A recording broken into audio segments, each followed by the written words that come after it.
Mm. Tas dito. Ayan, oh. Basig na rin mga insekti. Signan rin bitin. Ito, lagot ka kuyaw.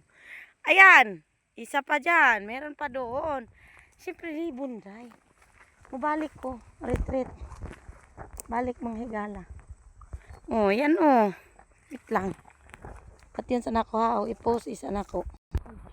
Oh, ito, oh. Dito, lumabas ako sa balang ngayon at amoy patay na palaka doon. Baka may bitin. Ayan, oh, mga bagong tanim ni Elmer. Yan, hindi yan kasabayan nung nandito.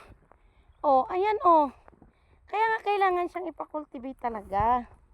Kaya malalaki na yung mga, bukod sa malalaki, ang lalayo ng distansya ng lubi mo. Kaya bakit hindi na yan maano? Oh, ayan. Hindi naman yan pinabayaan. Uy. Oh, matitino naman ang lubi. Siyempre, day, yung tao dito, day, alam din yan ang dapat protektahan at hindi. Uy, naunsa ba mo?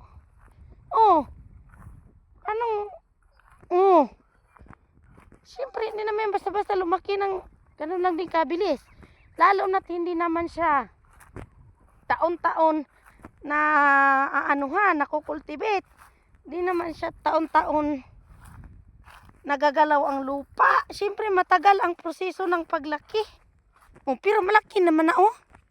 Oh, di ba? Diyos ko. Kapit naman na. Oh, matapos agday. Ginaharasan man kay na ni Elmer, oh. Yan, ginaharasan na niya. Ang abot sa iyahang kuan na maharasan, ginaharasan na niya ang punuan.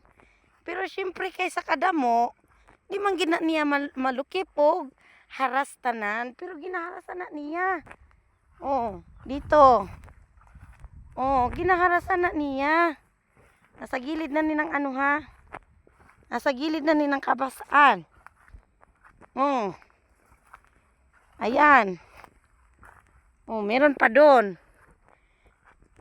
Hindi naman yan pinabayaan. Uy. Ano bang?